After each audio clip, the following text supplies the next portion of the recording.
Dominique Dubois, bonjour. Vous êtes PDG de l'entreprise Multiplace. Merci de nous recevoir chez vous aujourd'hui. Cette entreprise que tout le monde dans le milieu de la navigation connaît aujourd'hui parce que vous êtes un des gros leaders du marché du bateau du carbone, je crois qu'on dit. Vous avez fait plein de bateaux mythiques qui ont couru des courses mythiques. C'est vrai ou c'est pas vrai en fait? Moi j'ai lu tout ça parce que je suis ignare des choses de la navigation. L'entreprise a été créée en 81 par Gilles Ollier, un architecte génial qui était là et qui a commencé à construire des grands multicoques. À l'époque, grand multicoque, c'était 15 mètres, puis 20, puis 30, puis 35, avec des bateaux mythiques comme Orange 2, record autour du monde. On a gagné avec Geronimo également, Groupama 3, on a gagné 7 fois le trophée Jules Verne, on a gagné beaucoup de routes du Rhum. La seule course qu'on n'ait pas gagnée, c'est le Vendée Globe. Donc on va essayer de faire mieux la prochaine fois. Donc il y aura des bateaux fabriqués chez vous? Il y aura des bateaux fabriqués chez nous pour cette édition du Vendée, pour la prochaine Jacques Vabre, pour toutes ces grandes courses. Et on espère faire de bons scores.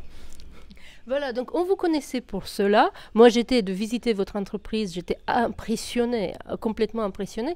Et alors, ce qui m'impressionne encore plus, et c'est pourquoi je suis là aujourd'hui, c'est que j'ai appris il y a peu que vous lancez un équipage dans la Ocean Globe Race, cette réédition de la mythique Whitbread. Pourquoi quelqu'un comme vous, qui va si vite dans sa vie personnelle, qui construit les bateaux les plus rapides au monde, veut prendre le temps, je ne sais pas, faire un éloge de la lenteur avec cette course à l'ancienne? Alors, c'est pas un éloge de la lenteur, parce que à l'époque, c'était les bateaux qui allaient les plus vite de l'époque. Ah oui. Alors, en ce qui me concerne, moi, j'ai pas le physique de sportif de haut niveau qui me permet de courir sur un Volvo Ocean Race aujourd'hui ou sur un record, sur un Jules Verne ou sur un Vendée Globe. J'ai pas la stature, j'ai pas le gabarit. Par contre, faire une course autour du monde sur un bateau confortable, entouré de mes amis, je sais que ça va être dur, mais c'est quelque chose que je peux faire et j'ai le budget a priori accessible pour faire ce genre de course-là. Avez-vous déjà le bateau? Alors le bateau, on a signé à 15 jours l'achat d'un Swan 651, le numéro 1 de la série, qui a été lancé en 82, qui est un beau bateau, qui s'appelle Futuro. Voilà, c'est le bateau déplacement lourd, confortable, à vieille Rolls, dans lequel on va se faire un grand plaisir. Et pour l'équipage, ça va être difficile ou quelqu'un comme vous n'a pas besoin de beaucoup galérer pour trouver un équipage de minimum 10, je crois? C'est pas minimum, minimum c'est 8. Oui. Maximum 12 et nous on va être 10 parce que je pense que c'est la bonne échelle pour cet équipage-là. On a fait l'équipage en une soirée avec tous les copains qui étaient là et je vais faire des déçus je pense parce que je vais pas pouvoir embarquer tous ceux qui ont envie de venir. Et vous n'avez pas peur du tout? Non, vous avez déjà fait d'autres courses, je crois, ce n'est pas votre première. J'ai déjà fait d'autres courses, j'ai fait le Rhum mais j'ai jamais navigué dans les mers du Sud. Je pense que si on a peur, on s'engage pas.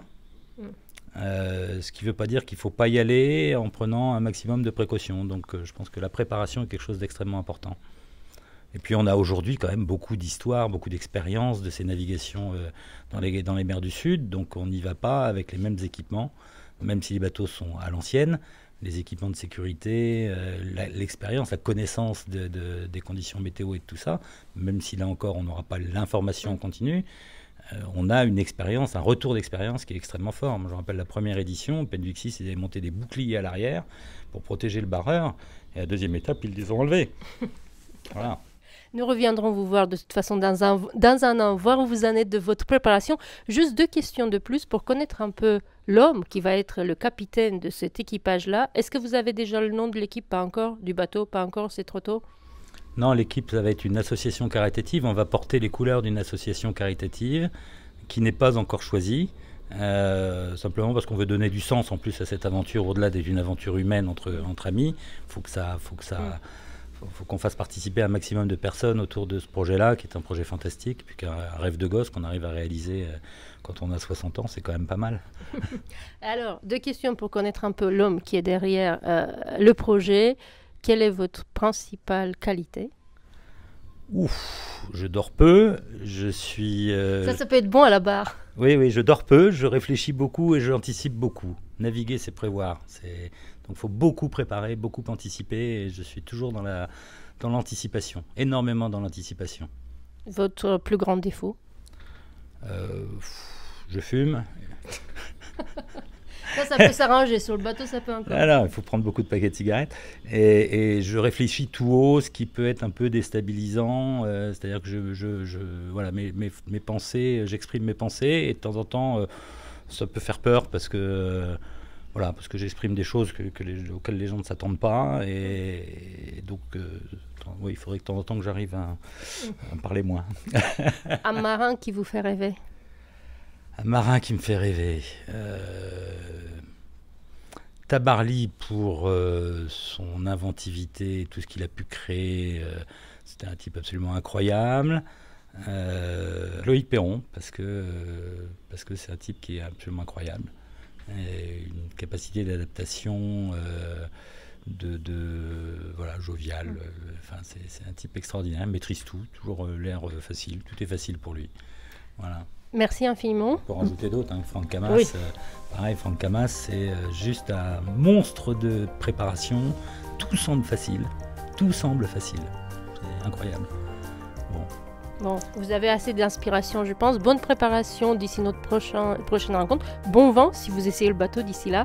Merci encore. Merci beaucoup.